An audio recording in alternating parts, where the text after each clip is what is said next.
Rafiq müəllim, bildiyim və tədqiq elədiyim qədərincə sənətin meyarları ilə yaşayan insansınız. Yəni fəaliyyət göstərdiyiniz zaman sənətin, yüksək sənətin meyarlarına diqqət etmək sizin əsas öncəliklərinizdən biridir. Amma indiki zamanda ümumiyyətlə konseptual və qeyri-konseptual bir meyarsızlıq təbliğ olunur.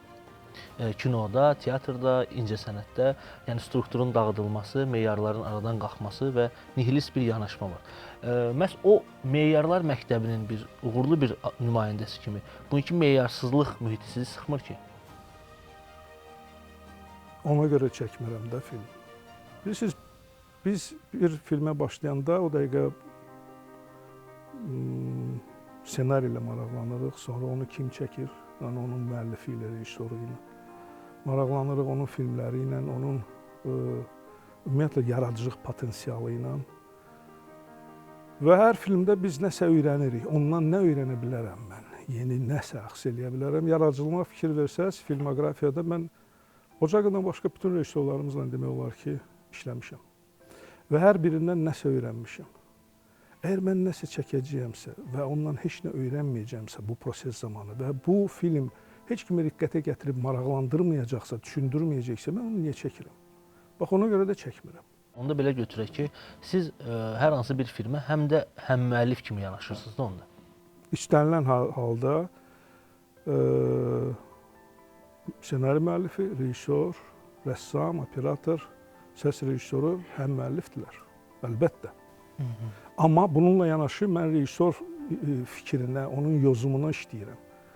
Mən boynuma alıram ki, mən rəssamla, səs rejissoru ilə bir yerdə həm də vasitəçiyəm. Yəni, rejissorun tamaşaçı ilə ünsiyyətə girə bilmək üçün müraciət etdiyi vasitəçi.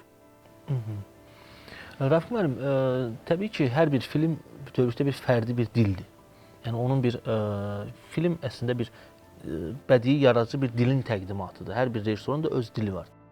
Bax, bu rejissorun dilinin əmələ gəlməsində operatorun dominant mövqeyi varmı? Yəni, bu iki fərdiyyəti bir yerə gətirib, eyni zamanda onların öz sərhəddini qoruyaraq və onları həm də diffuziyaya uğratmaq. Bu, mənə həmişə maraqlı gəlib ki, məsəl üçün, rejissor hadisəni bu məkanda görür. Bu zaman siz ona müdaxilə edirsinizmi? Yəni, sizin ora bir fərdi baxışınız olurmu? Yoxsa siz sadəcə olaraq rejissorun istədiyini əmələ gətirən bir vasitəçi, bir, belə deyək, düzən təqdim edirsiniz? Təbii ki, rolu var və təsadüfi deyil ki, operator haqqında danışanda biz, yəni təsvir müəllifi haqqında, təsvir rejissoru haqqında danışanda, sözün əsl mənasında təsvir rejissoru, bədii kino operatoru rejissorun rəssamla bir yerdə işlədiyi filmin təsvir həllini öz yaradıcı potensialı və texniki imkanları hesabına ekranda reallaşdıran, yozumu sərrast edən, vizual sərrastlığı təmin edən mütəxəssisdir. Təbii ki, o rejissorla işləyir, rejissor fikrinə işləyir, onun yozumunun sərrastlığına işləyir, rəssamla bir yerdə filmin istər kölgə rəsmini, istər koloristik həllini təmin edən mütəxəssisdir. Və bütün bu deyilənləri o öz içindən çıxarır. O təkcə ilk tamaşaçı deyil. O həm də, belə deyək də, interpretasiya edən müəllifdir. Yəni, Azərbaycan kinosunun tarixinə baxsaz, Azərbaycan kinosunda operatorlar iki kastaya bölünür. Peşəkar operatorlar və rəssam operatorlar. Yəni, rəssam operatorlar həm peşəkardırlar, təsadüfi deyil ki, onlar sonradan hamısı Əlsattar Atakişiyevdən tutmuş Hüseyin Mehdiyevə qədər rejissuraya sonra keçdilər. Yəni, deməyə sözləri vardı, doluydular. Öz ağrı acısını tamaşaçı ilə bölüşməyə getdilər. Və onların çəkdiyi filmlər, istər Arif Babayevin, istər Eldar Quliyevin və digərlərinin filmlərində bu operatorlar öz fəlsəfi baxışlarını, öz dünya görüşlərini, öz potensialını, yəni baxış bucağını, bu və ya digər hadisəyə baxış bucağını konkret fokus məsafəsinin görmə sahəsi hesabına tamaşaçıya çatdırmağa müəssər oldular. Mənim müşahidə etdiyim qədərilə siz dəqiqliyi və sərrastlığı sevən insansınız bir şəxsiyyət kimi. Amma bir neçə həm müəllifi olduğunuz işlərə baxdım. Orada qəribə bir axıcılıq və poetiklik var. Bax, özündə riyazi bir imic yaradan Rafiq müəllim və onun işlərində qəribə bir poetiklik. Bu iki məfhumu, iki fenomeni bir arada necə saxlayırsınız ümumiyyətlə? Çətin olmur ki sizin üçün və ümumiyyətlə bu müşahidəni düzgün hesab edirsinizmi? Bunu artıq universitet illərində bizim ustadımız bizdə formalaşdırıb və çəkdiyimiz filmlərdə istər Gənc Mixailin Görkü filmindən tutmuş, bugünkü son illərdə çəkdiyim filmlərə görə bu poetik axıcılıq təbii ki, müəllifin içindən gəlir, bu da mənim içimdən gəlibdir. Və formalaşıb artıq 80-ci illərdə. Və mən daha çox o cür materialı seçib çəkirəm. İstər Cəmil Quliyevin Cansıxıcı əhvalat, istər Şamil Əliyevin Çölçü və digər Gülbəniz Əzimzadənin Qətl Günü, Tofiq Tağzadənin Köpək və digər filmi. Məsələ nə yerdədir? Mənim üçün kino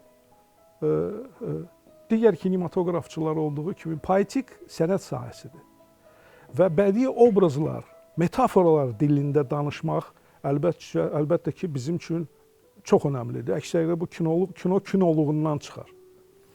O ki, qaldı şəxsi keyfiyyətlərə, o da peşəyə bağlıdır. Çünki operator sənəti dəqiq sənətdir və texniki biliklərə malik olmalısan, dəqiq elmlərə, incəliklərinə malik olmalısan. Çünki biz kinolentlə işləyirdik, rəqəmsal texnologiya ilə işləmirdik. Amma hətta rəqəmsal texnologiya ilə işləyəndə onun tələblərinə uyğun təsvir dərinliyini təmin etmək problemləri ilə üzləşirdik. Ona görə işıqlandırma, işıq rəsmi üzərində xeyli dəqiqlik tələb edən yanaşma sərgiləyirdik. Bax, bu ona görə də necə ki, işıq ikili təbiətə malikdir. O həm korpuskulardır, həm dalğavaridir. Operator da bax, bu iki xüsusiyyətə malik olanda daha çox həm maraq doğurur, həm də uğurlar qazana bilir. Rafiq Quliyevin sonuncu filmi sizcə nə haqda olacaq?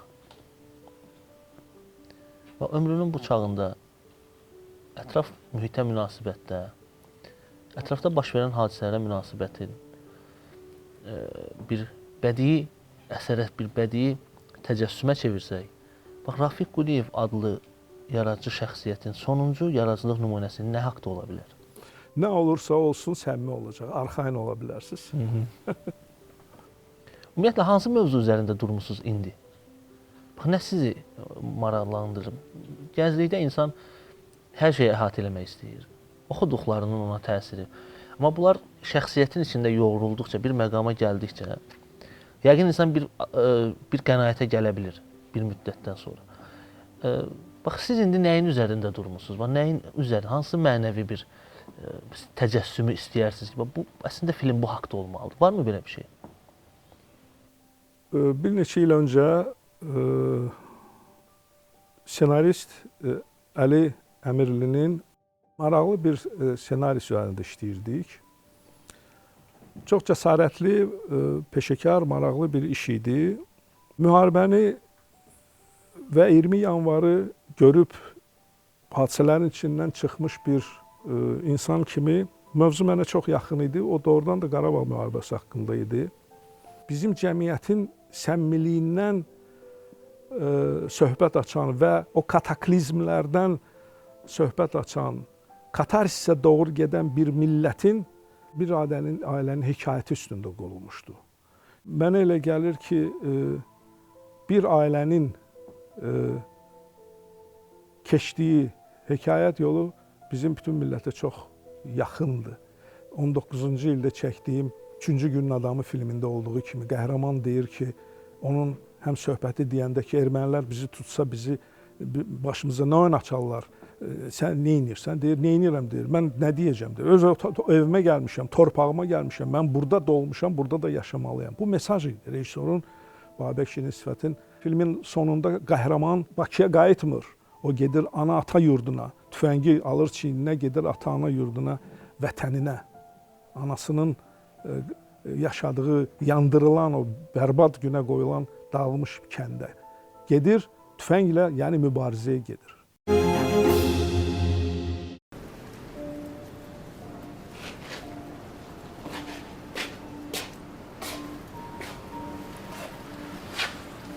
Bizlə ermənilərin təmas xəttini necə geçdik? Çətinliklə. Biraz da şansla. Başa düşmədim. Bu Kamil mənim əsgərlik yoldaşımdır. Təmas xəttinə yaxın kəndlərdə bir-iki tanış çoban dostu var. Sürüdən ayrı düşən itən qoyunlar çox vaxt keçir iki ordunun arasına. Ya erməninin əlinə düşürlər, ya da ki minaya. Bəziləri də sağ qayıdır. Belə təqribən bilmək olur, harda mina var, harda yox. Qışda soyuq qar, yayda da ki, atışma çox olur. Amma payızla yazda keçmək olur.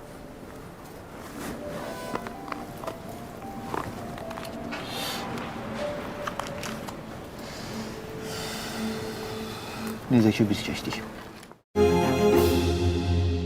Ümumiyyətlə, müəllif belədir ki, o xeyli öncəni görür, bu nə bilim energetik əlaqədirmi? Jules Verne'dən, Maynarddən, yəni fikir versəz, yadınıza salsaz təsdiqləyərsiniz. Yəni o xeyli irəlini görür və o hadisələr doğrudan da baş verir. Qətl günündə hələ 80-ci illərdə sonunda da çəkilən filmlərdə Sədi Əfəndi baxır, nə deyir güzgüyə? Bu hələ harasıdır, zırıltı hələ qabaqdadır. 90-cı il yanvar hadisələri filan fikir verirsiniz mi? Çox qəribə filmdir, çox mistik bir filmdir. Bəli, ona görə çox maraqlıdır ümumiyyətlə. Ümumiyyətlə, mən Moskvada idim də, mənə dəvət elədilər bu filmi çəkməyə, ssenarini oxudum və onunla qabaq xeyli öncə Yusif Səmədoğlu'nun əsərini oxumuşdum, çox xoşuma gəlmişdi və bu energetika üstündə qurmaq fikrimiz vardı.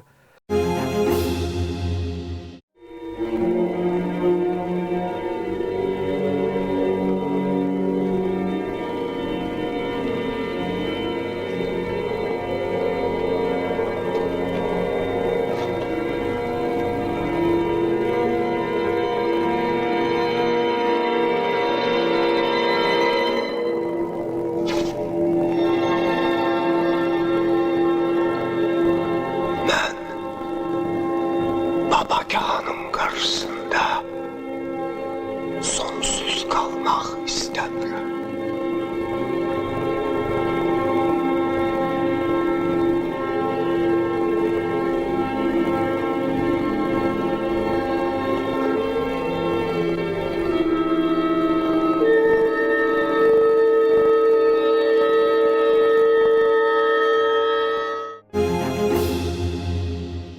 Rafiq müəllim, ümumiyyətlə Qarabağ mövzusu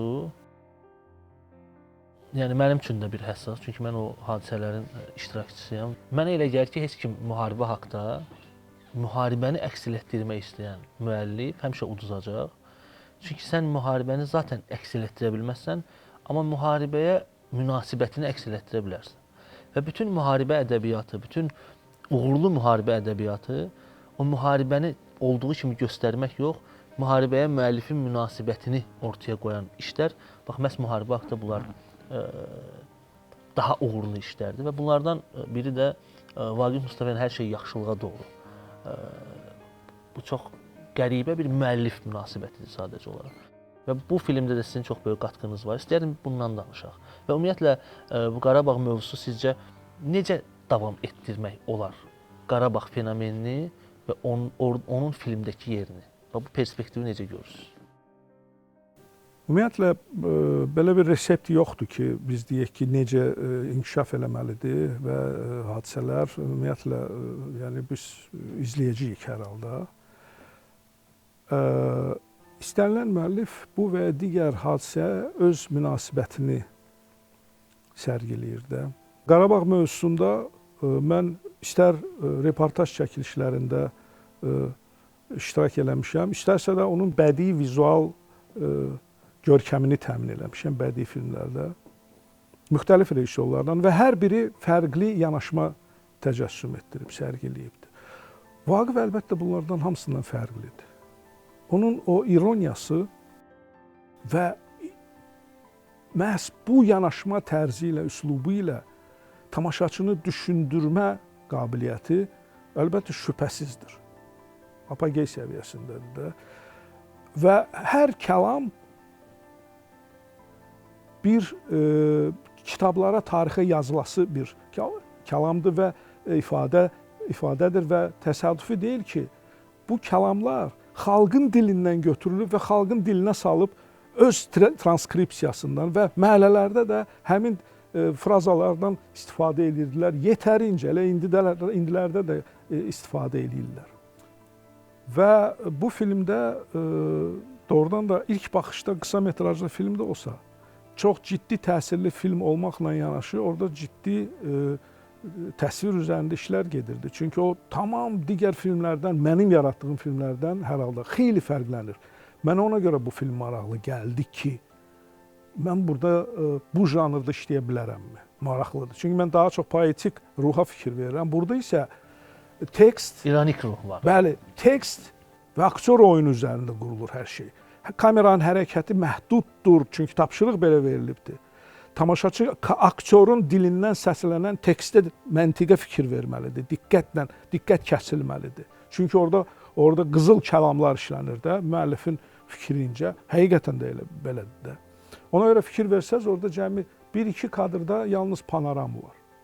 Qalan hamısı kadr dərinliyini və kadr daxili ritmi, ekspresiyanı yaratmaq statik kadrda xeyli çətindir. Deməli, sən perspektivin qanunları, işıq, kölgə rəsmi ilə işləməyi bacarmalısan. Bax, bu dilema qarşısında qalanda fikirləşirsən, mən bunun öhdəsindən gələ biləcəyəmi? Baxmayaraq ki, ona o vaxta qədər bir 20 film üzərində işləmişdim, ciddi filmlər üzərində. Ona görə işlədim və nə yaxşı ki, premyera vaxtında çıxışçılardan biri deyəndə ki, bu film onunla fərqlənir ki, operator kamera ilə virtuozluq nümayiş etdirməyibdir.